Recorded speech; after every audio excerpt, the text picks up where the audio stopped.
Oh, I was going to play some music as well. Hold on. I just better do that.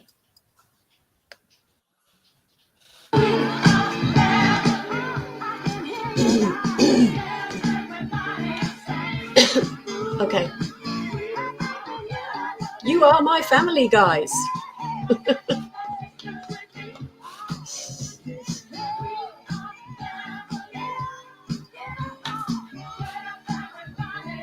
Let's just see if anybody comes and talks to us, if anybody comes and joins us. There are a couple of people on already. Come and say hello to us, people, just so as we know that you're there. I'm going to play that song again because I got too far down the right line with that one. There you go. Start again. Hi, Lawrence. Lovely to see you on here. Anybody else on there? Just wave, say hello, let us know who you are. Morning from the UK. I hope your weather's better than it is here. We've got the most awful rain and we're going to get more, and it's so cold and it shouldn't be. But anyway, never mind. We are family. Do you know I'm playing this because, hi, Ali. For me, spiritual family is everything. And we all work together as a team, and I think that's quite important. So I'll just play this a few minutes, and then it's a good song.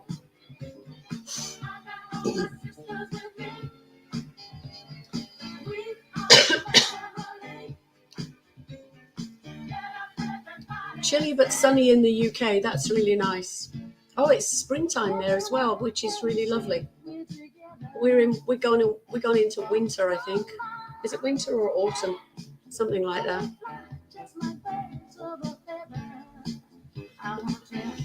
Are we birds of a feather? I think we might be. I think all people who work in the spiritual world should work together. Okay.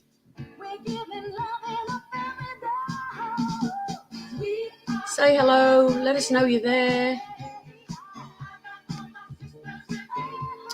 Okay.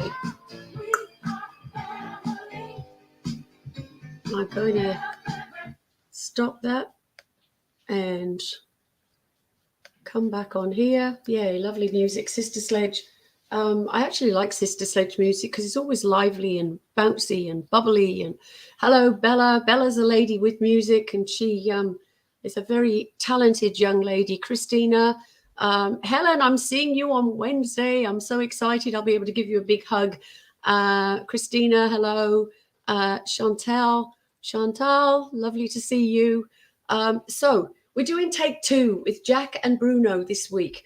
Last week, everybody could hear it, Jack and Bruno, except me. So I have listened to it since, but I'm sort of in the screen and really straining my ears. And I thought, oh, my goodness me. So I wanted to invite the guys back on so we can have some more talks, because the people who've listened to the broadcast that we did said it was really good, really interesting, and they're really looking forward to coming and watching you again this week. So we have Jack Eckhart Langelund, who is the president of the Danish Spiritual Association, and which is about to be recognized in Denmark. And I know we'll talk about that in a while, Jack, and I know you've worked really, really hard to try and get that off the ground. And I can imagine it would be extremely hard to be able to do that. And then we have the lovely Bruno, who is in Portugal. And yeah, we're just saying what a fun person you are. Not that Jack isn't a fun person, because I know you are as well. But it was just that, you know, people made some comment about the way you were talking last week, Bruno. So I just thought I'd point that out anyway. So hello. Thank you for coming back on. Thank you for putting up with me last week. Oh, Bella, that's fantastic. She just got another higher distinction for her university studies that she's doing, which is fantastic, Bella. So well done. Okay, I know you get a lot of help from Spirit as well, and I know they're not going to let you down either, Bella. You're going to be a very successful young lady in your lifetime. So let's get Jack to talk first. And I felt really rude last week, Jack, because I couldn't hear what was being said. I kept cutting you off, and when I looked at the broadcast, I thought, oh my gosh. I didn't think you'd come back on, but I am sorry about that. Hello, Kate. Nice to see you back home in Adelaide. And yeah, so okay, Jack, talk to us. Talk to us. Yes, thank you. Well, and yeah, no problem. That's the things that happens when we working with the electronics and the mechanics, and exactly about working with the mechanics the same way when we're talking about the spiritualism, working with our mediumship, working with the mechanics. I know Bruno last time talked about the false mediums, and I would like to put a few words on that, because I think. Yeah.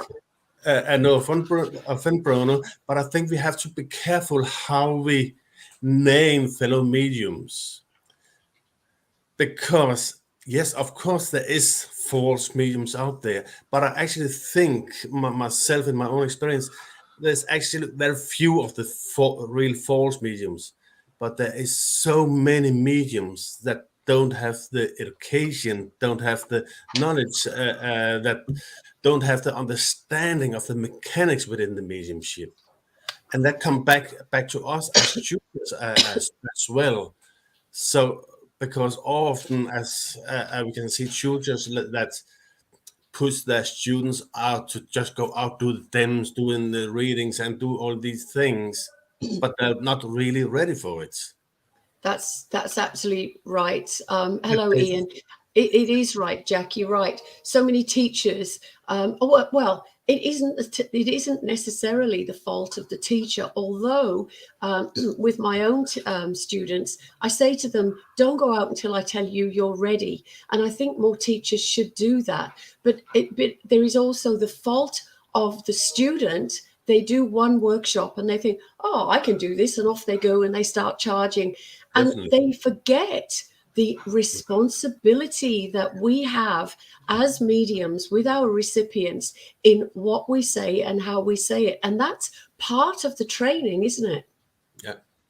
And I can see here in Denmark, we see a lot of advertising with 1, 2, or 3 weekends, and then you will have a certificate or a diploma saying now you are a medium.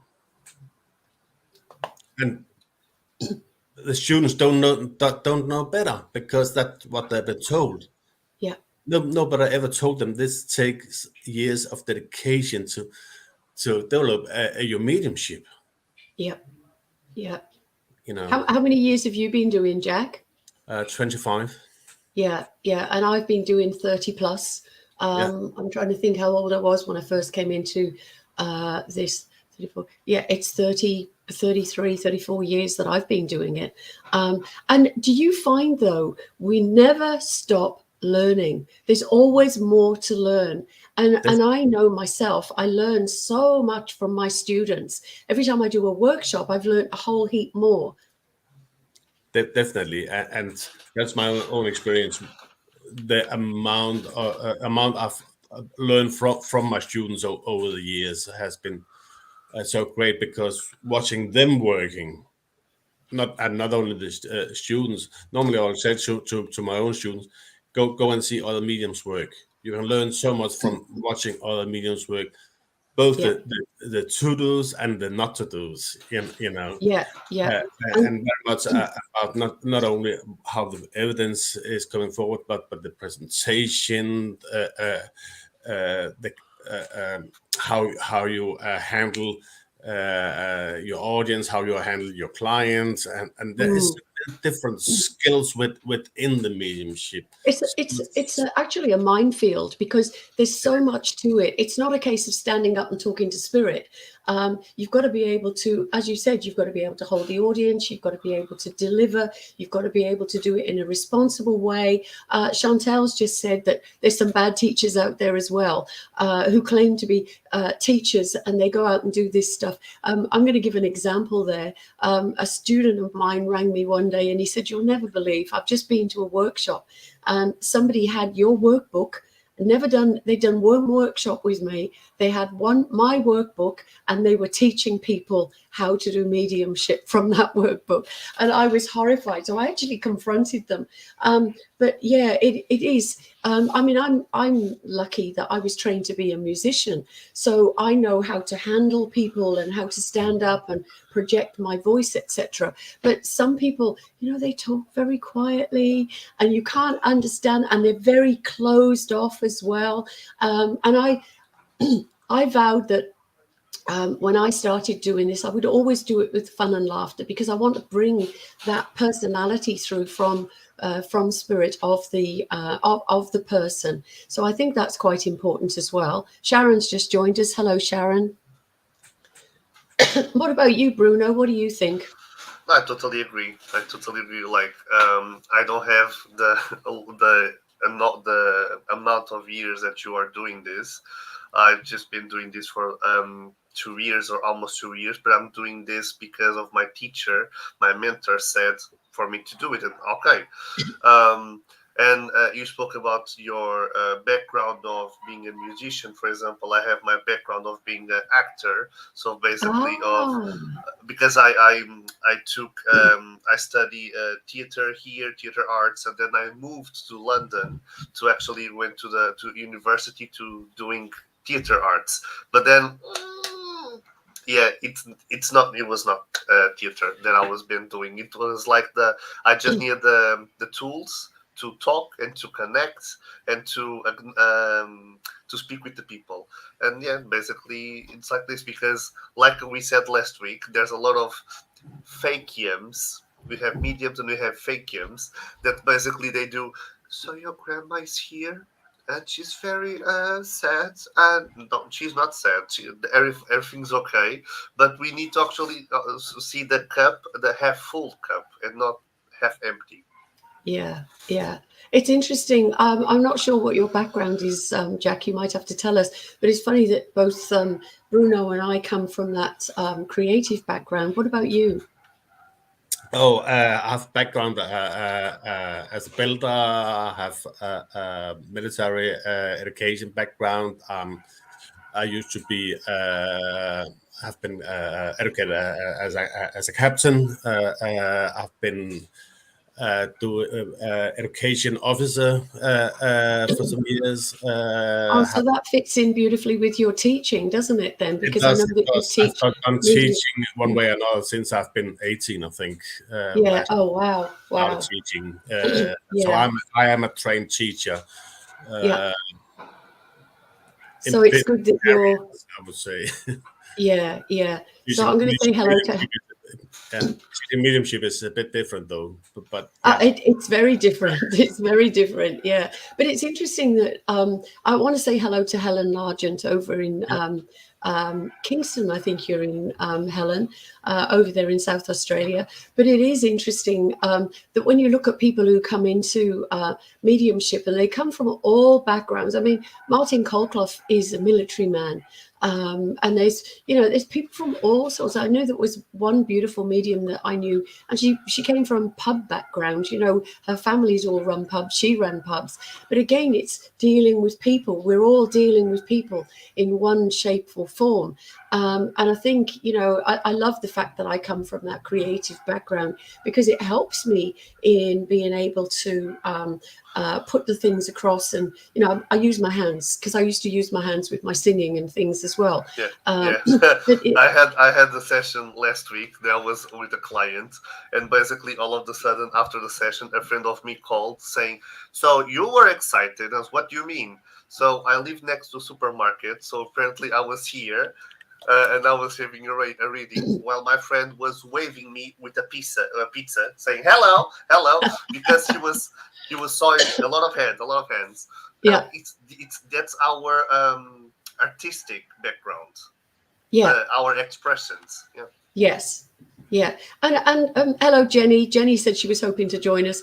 Helen did actually say it was wonderful to see us all coming together. And for me, it was a great opportunity, because we come from different countries. We come from different backgrounds. We do our mediumship in different ways. And I think it's interesting to see what other countries do. It's funny, because I'm English, and I was in England. And I was one day standing in my kitchen and Spirit told me I had to give everything up. Give up your house, give up your business, give up your country. You've got to go to Australia to teach. And I went, what? But I did it. And I don't know how I did it, but I did it. And I got my citizenship here nearly 2 years ago now.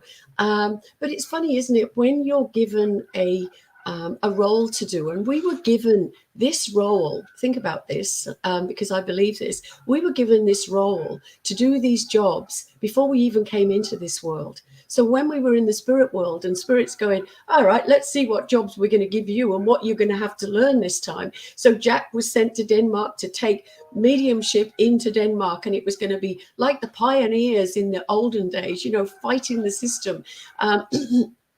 And there's Bruno doing his acting and going, no, that's not what I want to do. I want to be working with people. And the same with me. I mean, I never wanted to be a medium in the first place. I don't know about you guys. Yeah, totally feel the same. Like you spoke about the voice that sending you to Australia. Basically, I was living in Portugal. A voice told me to go to the UK, so I lived for 3 years in London, and then in 2020, the voice said, "Leave everything behind and go to the Portuguese islands, the Azores." And I was like, "What? Doesn't make sense because the people from the Azores desire to go to the UK, and not the people from the UK go to the island." But yeah, basically it was that moment that I left everything in the UK, came to Lisbon, and from Lisbon to the island, and then I been there for 8 months that was the moment that my spiritual journey started. Yeah. So yeah, so that makes sense. And Jack, you've traveled to the UK as well, haven't you? Yes, I have. I have done most of my development in the UK. Done a bit in Denmark, but with English mediums. But most have been like Arthur College and Folkestone in Eastbourne, and been quite a bit around in the UK over the years. So have you done some training at the Arthur Findlay College as well? Oh yes, I had. I think it was over 5 or 6 years. I was there between 3 and 6 times a year. Oh my goodness me! I was self-employed builder at the time, so I just working, earned the money, and went there to go and practice. And it was quite a turning point. Can I say in my life? When I met my ex-wife in '93, I didn't believe in any of these things. I was in a kind of denial, even though I realized I've been with it since my childhood, and I have been in this denial because of my background as a builder, as a military man. So you know, I want evidence for everything, and that's probably why I became an evidential medium. Yeah, it's funny because my training started off in as SNU, Spiritual National Union Church, and then I did a lot of training at the Arthur Findlay College. Oh my gosh, it was the best thing I ever did, because it was a coming together of so many beautiful like souls. And I know in the UK they've got other groups. Jenny has done her training with the SAGB, the Spiritual Association of Great Britain. So there are different organizations. But what I found was interesting is even outside of the Arthur Findlay College, the teachers that I had were all trained by Gordon Higginson, which was phenomenal. So I was really shocked by that. Yeah. And that's and I believe that's a lot of the old teachings is so valuable, and we really have to look into what they used to do. But I also believe that we have to move forward from that as well. Yeah, I agree. The mediumship is changing as well as we are as human beings, aren't it? Yeah. The society becomes more modern. It becomes more vibrant, many things. So I think the mediumship should and spiritualism should follow that, but we always have to remember where we come from. Absolutely, remind that. Yeah, I'm going to say, sorry, I'm going to say hello to Starling from Georgia. So we're being joined from by somebody in Georgia. But yeah, you're right. It is quite interesting how all that happens, isn't it? It is. Yeah. So what about you, Bruno?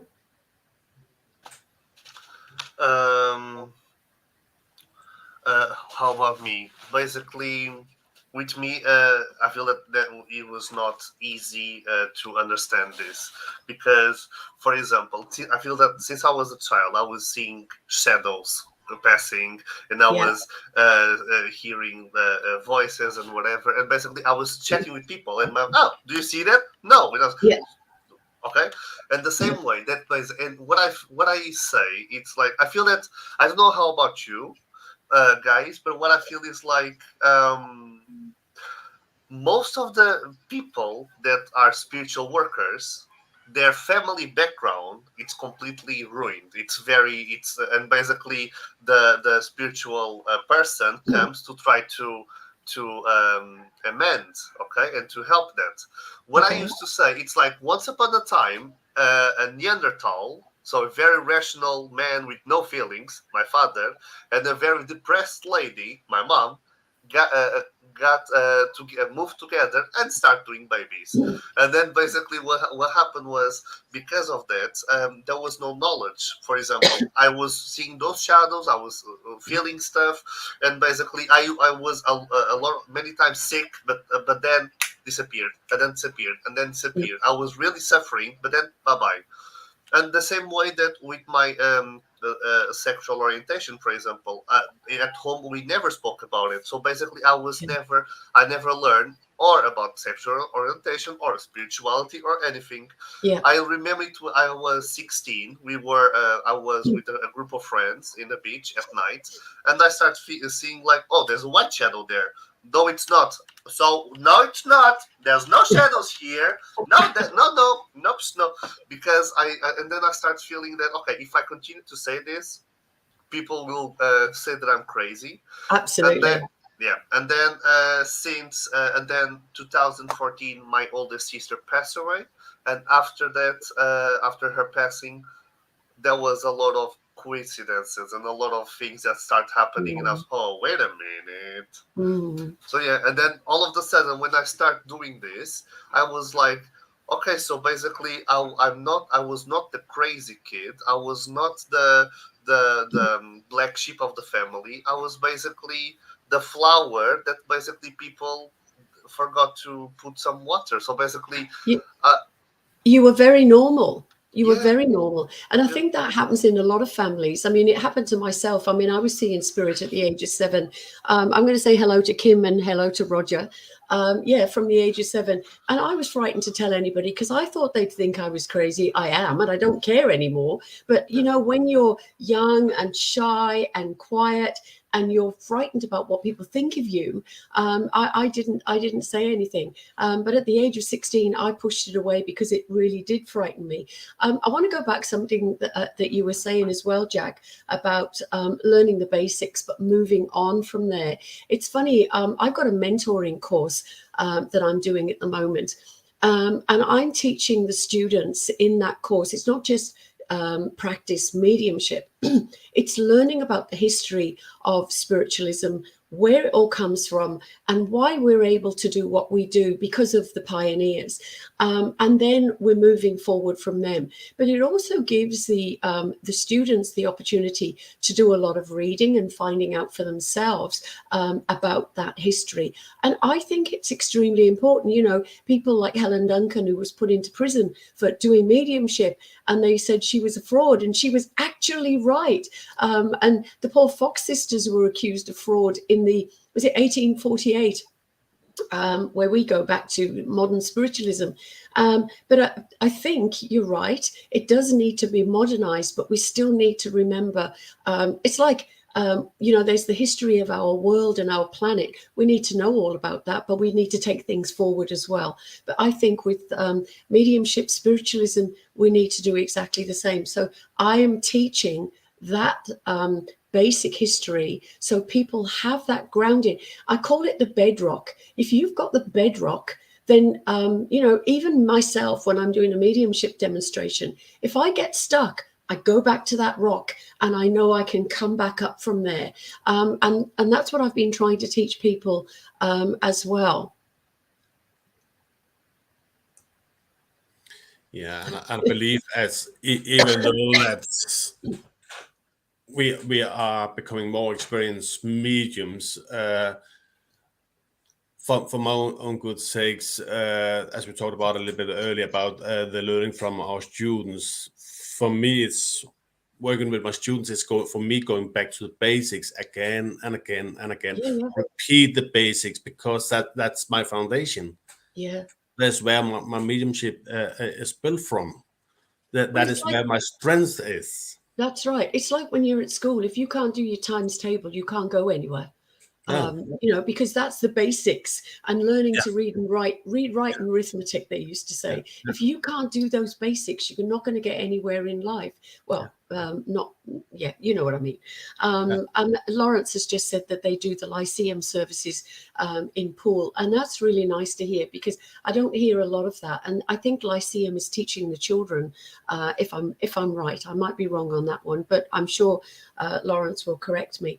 But it is very, very important. And isn't it interesting? I don't know. Have you been accused of being a crazy person, Jack? Because I certainly have. Oh yes. Yeah. Even it's just both face to face, but also on Facebook and things, and I just become like, yeah, okay, that's your idea of me, but you don't really know me. I recently actually heard in a meeting where somebody found out about me being promoting and trying to have spiritualism recognized as a religion in Denmark. The sect you are working with, so what? So just because I have different belief system than you, I'm within a sect, and it's like, but to me, it's just saying more about them than about me, basically. That's very true. Yeah, and that's very true. Yeah. Do you know, years ago, I used to be so frightened to tell people what I did. And I'd go all around, I wouldn't describe what I did. I'd go all around. And now when people ask me, what do you do for a living? I say, I talk to dead people, because that's exactly what I do. Yeah. And why butter it up? I'm just being honest. I do talk to dead people. So you must have had the same sort of things as well, Bruno. Yes, and I really like, it's the other part. I really like how people approaches. That's what I like. Like, I have people that basically called me to say, so a friend of mine gave me your number. I don't know your name, but they told me that you can speak with the invisible, or that you can speak with the other side. You can see the gates of heaven. And I'm like, it's easier to say that I'm a medium or work as a medium, but no. Yeah. It's they try to be poetic about this.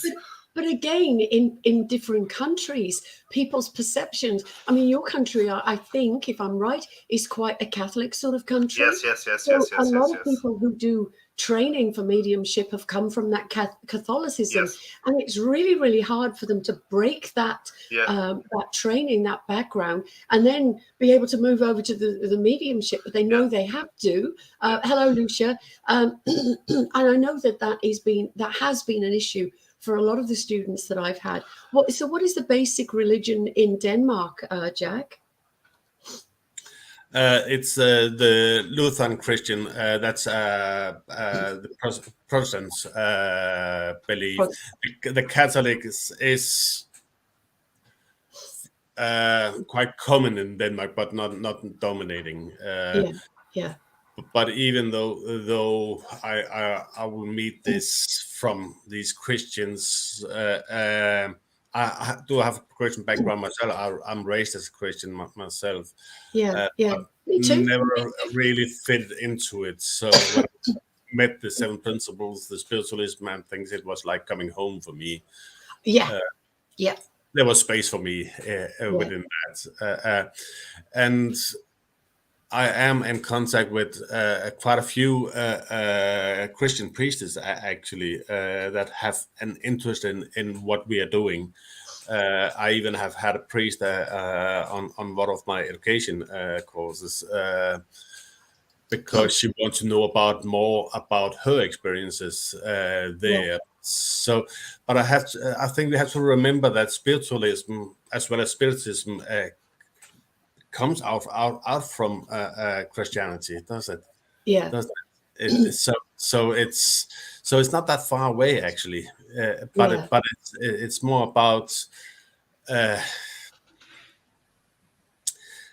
restrictions within the both the Catholicism and the Protestantism. I think that's going into spiritualism. That's because we have this personal responsibility there, where different kind of most belief system have this. Oh, you are a sinner. You need forgiveness. You need all this. Where spiritualism is like, oh, it's my own responsibility. Oh, I have to actually. I can't just come and say, oh, I'll just give you 100 Ave Maria and everything is forgotten. Yeah. It's interesting because I had this great brainwave when I was in the UK, and I thought, do you know what? I deal with death every day, and the church deals with death every day. So I decided to make an appointment to go and talk to the local Christian church to see if we could work together. And the priest sat there looking at me and listening to me, and he said, "I know why you've come here today, my dear." He said, "You've come so I can save your soul." Yeah. And I thought, oh gosh, just leave it. Yes. And yet it could work so well, because for me, spiritualism is a way of life. It's not so much as a religion, it's a way of life. It's the way you live your life. And as you said, Jack, it was like a coming home. And the principles are so basic and so simple and so easy to follow. I think if everybody in the world worked with those principles, we'd have a much nicer world, wouldn't you? Yeah. Oh yeah, definitely. Yes. And I used to address it like spiritualism is the gathering of all the best from all religions. Yes. Yeah. And we can see with Christianity the Ten Amendments and things, but hey, the 7 principles fall into that as well. We can look into Buddhism, Hinduism, Islam, whatever religion. The 7 principles can fit in if we allow them. And that's what I think. What is so beautiful about the spiritualism? It's can take any other religion in my understanding. So because we have it's interesting because Bruno, you mentioned when you were a child. I know as I said, I was frightened to tell anybody what I believed. And even now, I've got family members that still don't like what I do, don't want to talk about what I do. They don't understand why I do what I do, or the fact that I come across the other side of the world to do it. And it's really, I don't know about you, it's really hard. But when you, as you said, I love the description you said, the flower that needed watering, and then you water that flower and it turns into a great big bush, and you think, oh wow, look at this, look what I've been missing. No, but it's like I feel that every week, I feel that every week has a special theme to every readings, and we as the spiritual channels, every reading that we have, we learn something from that reading. Yeah. This past week, I had a reading with a gentleman. It was a very, very emotional one, to the point that it was a 45-year-old gentleman that came to speak with his mom. And basically, the first word that the mom said was, "I'm sorry." And then I have basically the guy crying, Yeah, and then I yeah, start, and then he's a spiritual person as well. He's a Reiki therapist, and so basically there's he always felt the black sheep of the family. oh And yeah, basically, the black sheep, it's not the one who is pushed aside for being the bad one. The black sheep of the family, it's the person who actually can see the picture in the real one. Okay, yeah, and basically, me being yeah, raised in a very religious family, and oh my god, he speaks with dead people, oh my god, he's homosexual, oh my god, oh my god, he wants to be an actor. Basically all of this. yeah.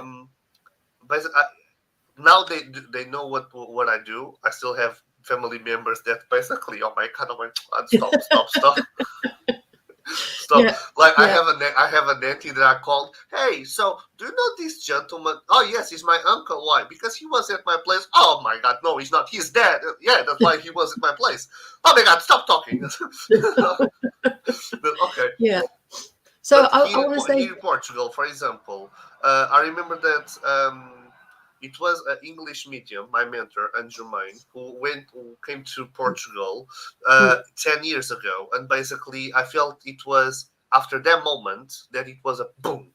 Okay, because here in Portugal there was mediums, here there was a lot of spiritual workers, but basically it was very, oh my god, let's it's our circle and we don't talk about anything. But then when someone from the outside comes to Portugal and hey, I do this, basically the ones, oh, so I can say that I do as well. yeah, And then yeah. it was from that moment that a lot of people start to appear. Yeah. Yeah. I'm going to say hello to Barry. Nice that you've joined us, Barry. It doesn't matter that you're a bit late. I know Anne. She's a very good friend of mine, actually, which is lovely. But you said about the tears coming when you do a reading for somebody. It's such a healing process when somebody comes for a reading. It's not all about, I always ask, why have you come for a reading? And people usually fall into two categories. And it's, I want to meet a tall, dark, handsome stranger or win the lottery or move house, or I want to talk to my mum. And the healing and the first category, I always say, well, I'm going to talk to your people in spirit anyway, because that's what I do. And then we'll just wait and see what information they've got to tell you. But the healing process is amazing. When you see somebody, I've got a beautiful friend, she's become a friend. When she came for a reading first, oh my gosh, she was like a crumpled wreck. She looked like an old lady. She couldn't stop crying. When she left my home, she was 10 feet tall and she was so happy, and she skipped out of my house. And that's what mediumship does, making those connections, being able to share the extra 5 minutes, I call it. One of my students has said that. The extra 5 minutes with your loved one, to be able to say, I'm sorry, thank you, I was a bit of a nuisance or whatever. But that healing is the most important thing, I think. What do you think on that, Jack? Yeah, I do totally agree with you.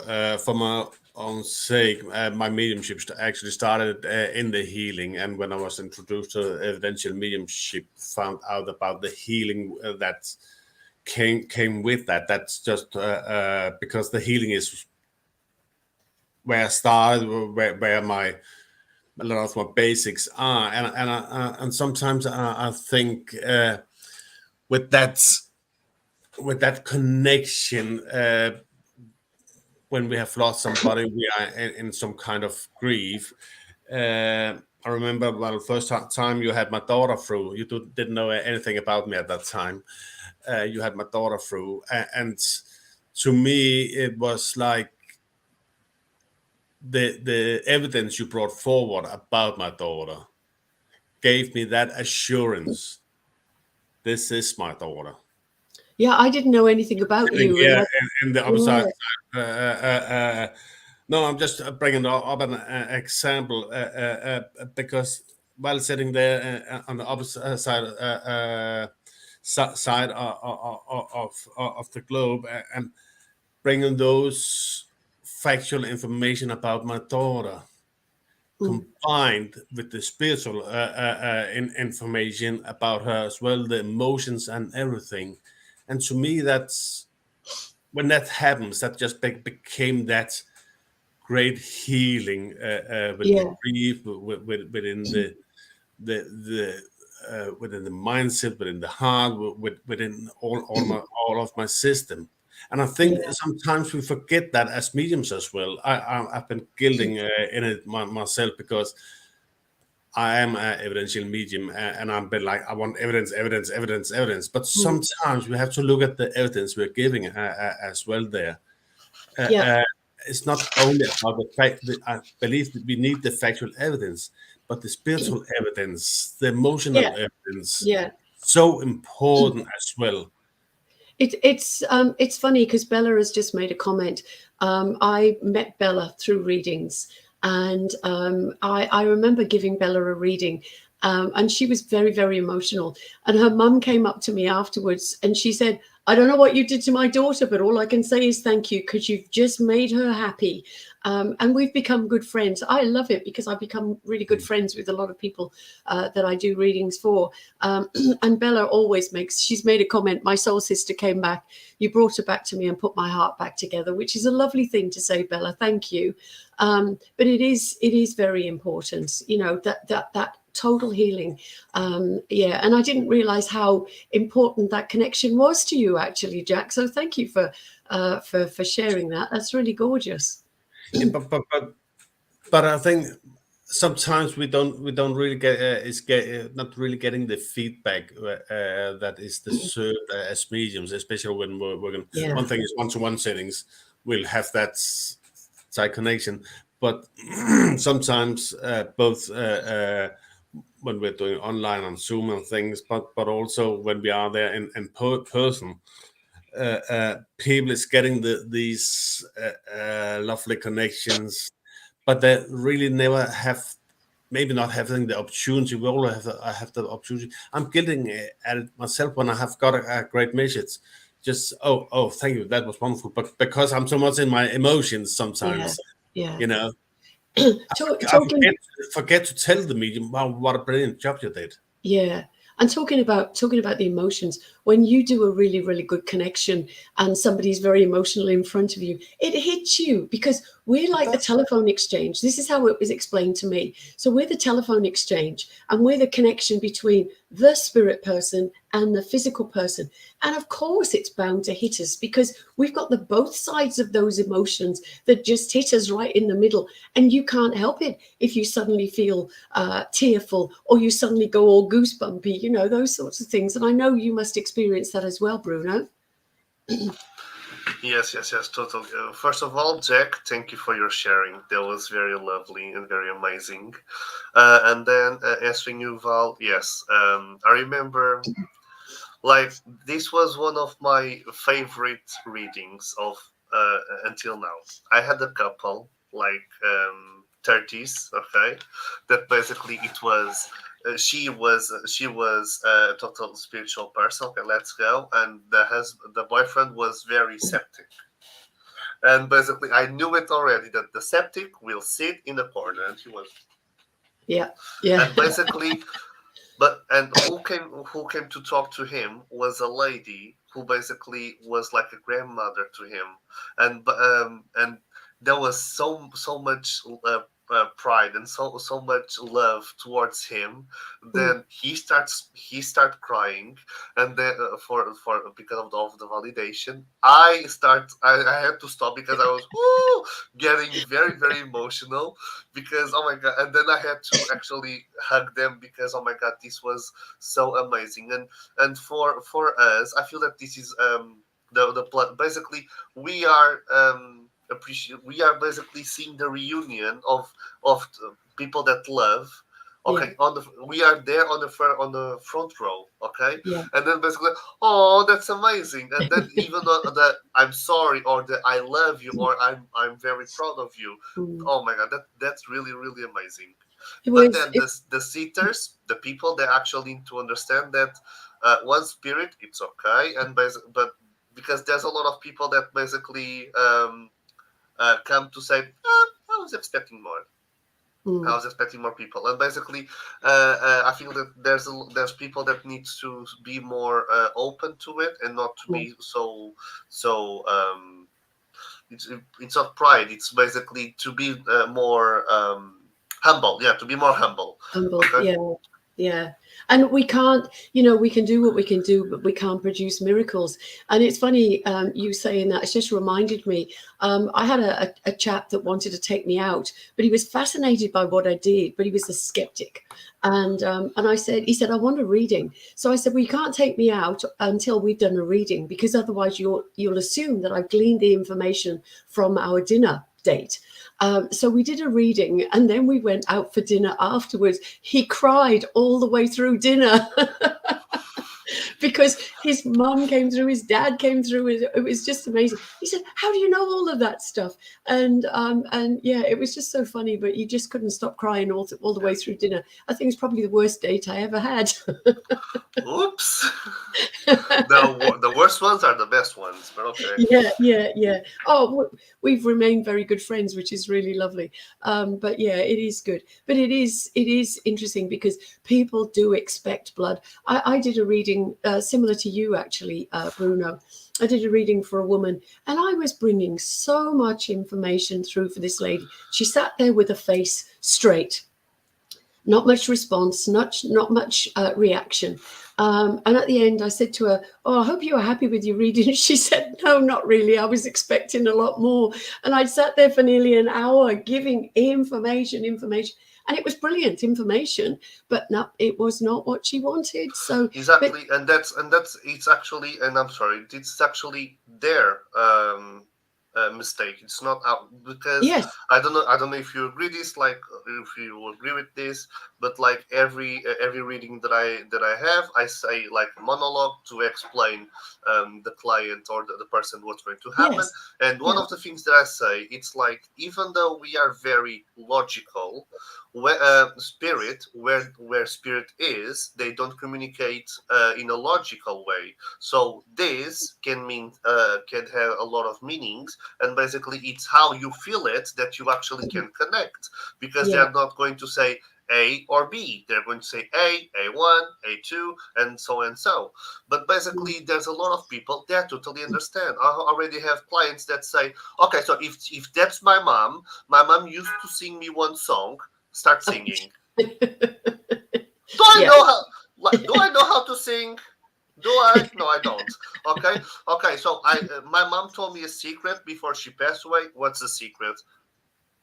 yeah. I And know. basically, the thing is, I'm really sad about this, because those, and I'm sorry, but those broken people basically expect that information to be the only validation of that. And basically, it's not our fault. It's not their fault as well. It's Yeah, basically they need help. But basically they stuck themselves. It's only okay. I will only accept the information if they say this, and this. But yeah. sometimes this, and this will appear in other form. Yeah. So it's interesting because as far as I'm concerned, we're dealing with a three-way process here. So we've got the spirit's interpretation, our interpretation, and the recipient's interpretation. And sometimes the information gets lost in translation. And that's where you have to be open-minded about something as a sitter. You can't expect, although Gordon Higginson used to give names, addresses, telephone Yeah. numbers, I think he could even give inside trouser measurements as well. And I don't know. I think it's because there's so much things going on, technology, etc., and it interferes with what we're sensing. But when you say, "Well, I've got your mum. She had a mole on her face. She had a ring with a green stone in it that she gave you, and she also had a funny or a missing toe," and they go, "Well, that's not good enough." Exactly. And you think, Oh my gosh, what do you want? Exactly, because for them the validation it's that specific thing. When basically that's basically that's the ego, because you are focusing on the 1% and you are not watching the 99%. Yeah, but also when you and I'm sure you feel the same, Jack. When you give information in a reading, the sitter has to, or the recipient has to look at the whole thing, not the points, because the whole thing is the picture. And you can't give those, well, some people do, I know, but it doesn't happen with me. I had somebody came to me and I brought this guy through, and it was really, really wonderful. And they said, where did he hide the money? we couldn't find his money. Where's he hidden the money? All they were worried about was the money. And I thought, oh my goodness me. It's just, I don't know. I don't know what people expect from mediums. Have you had anything like that, Jack? Oh yes, oh yes. Usually, when I try to explain it to clients and to the audience, I try to explain it like Google Translate. We all know to Google Translate. We use Google Translate. You might have even tried to translate Danish into English. Yeah. A lot of it makes sense, but there's parts within it that is just what you know. And to me, it's and I think for people to have this when they're coming for a reading to a demo or whatever, having that understanding, again with the mechanics, we have to. I believe we have to educate our recipients Yes. as well to Yes. get them to understand that when we have your mom here, your mom is not talking to me as you are talking to me. Yeah. He's coming with that energy where I use my senses to hear, to see, to feel, to taste, to smell that energy. Yeah. So that's my Google Translate. Yeah. And rarely, on occasion, I have heard objectivity, I have seen objectivity, but mostly, and I believe for most mediums, we will get subjectivity. There is so that means we have to do this translation, this Google Yeah. translation, and there will no. I don't believe no mediums will be 100%. Yeah. I always use the analogy that if you watch the program Hello, Hello, which was on the television in Britain, and it's on the stage, and the gendarme is a British person, but he's dressed up, obviously French resistance, and he's dressed up as a policeman.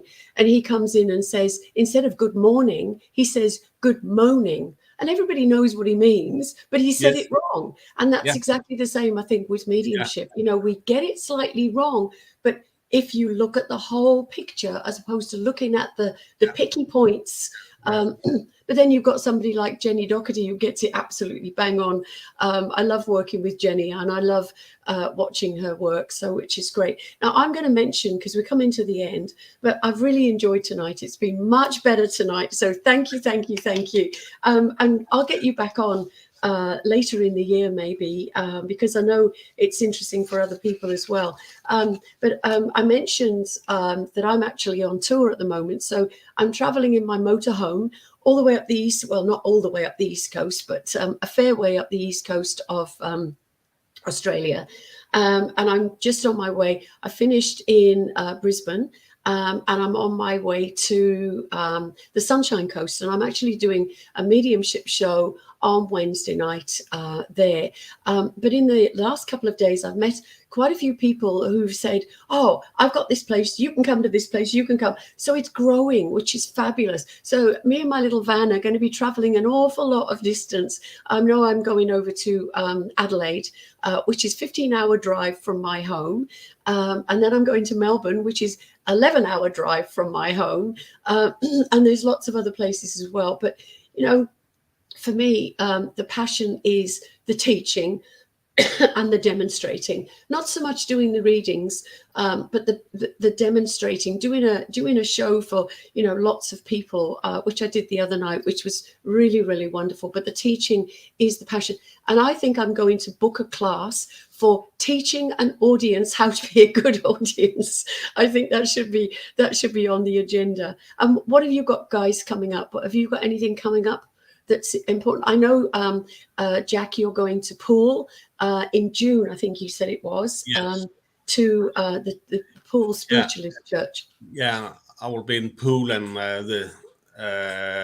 in the surroundings the first 2 weeks of June, and at the 4th of June I will be doing a workshop in Poole Christian Spiritualist Church about exploring the evidence within our mediumship, where we will be looking into how to explore the yeses, because sometimes we see mediums. Oh, I got a yes, so I move on for the next information, and on every yes. Why not explore the yes Why not expand it?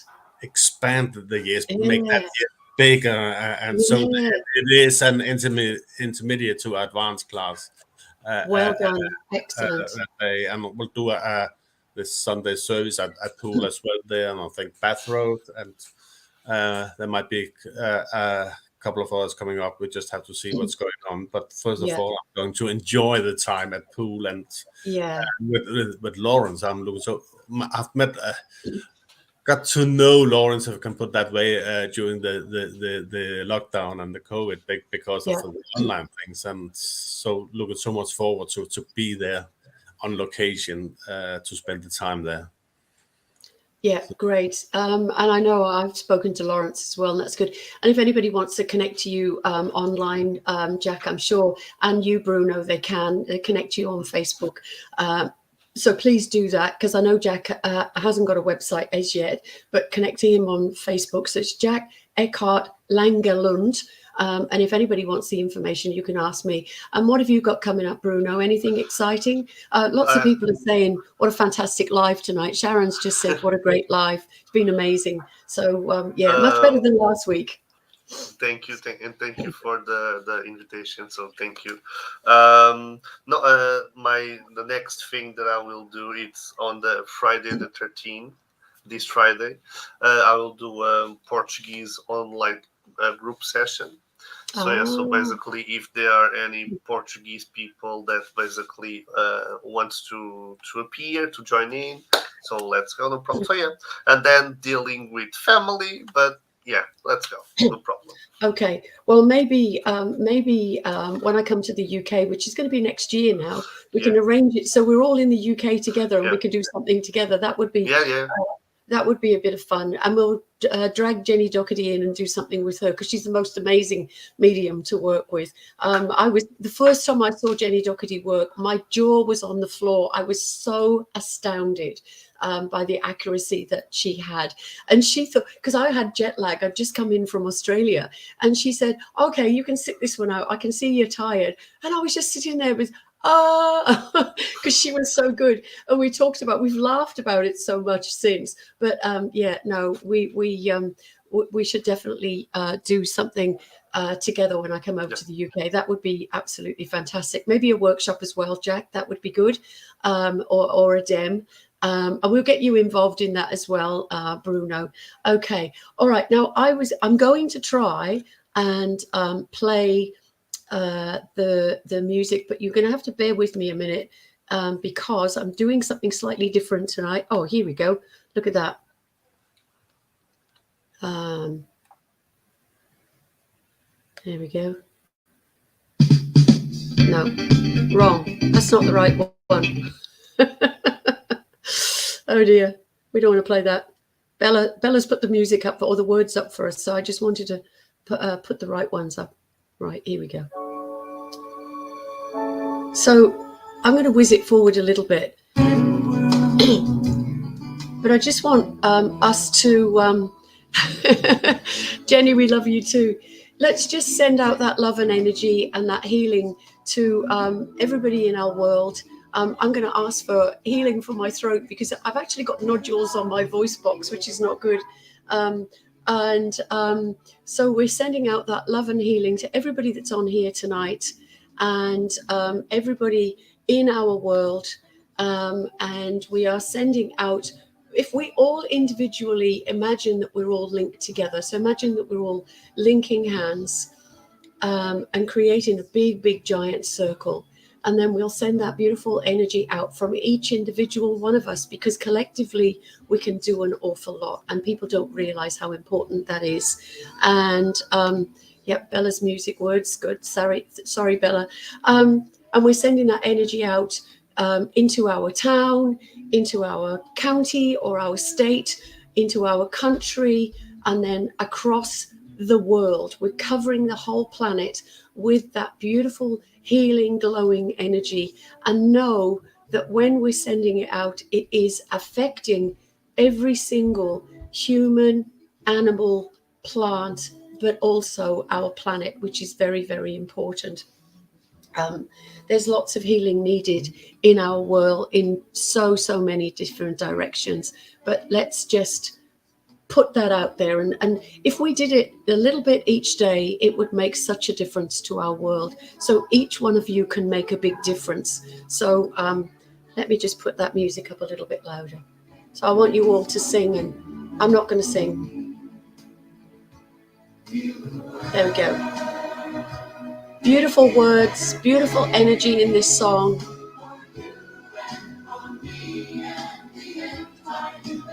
The words are up there. If you want to sing, sing.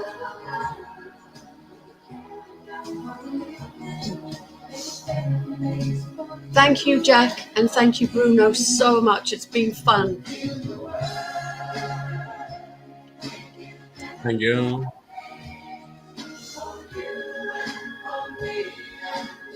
Thank you, Bella.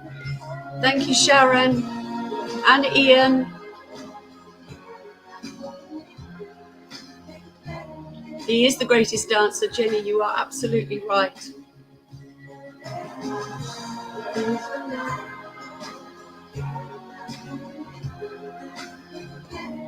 Thank you, Lorraine. Okay. Thank you all so much. I can't wait to get my voice back. I probably damaged it yesterday because I was singing and I thought, oh, I can sing. And then I couldn't talk for the rest of the day. So I've got to learn to shut up.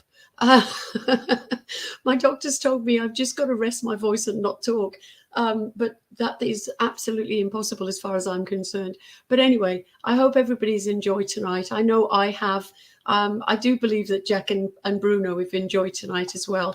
And from the comments that we've got from everybody, thank you so much for joining us. Look forward to seeing you again next week.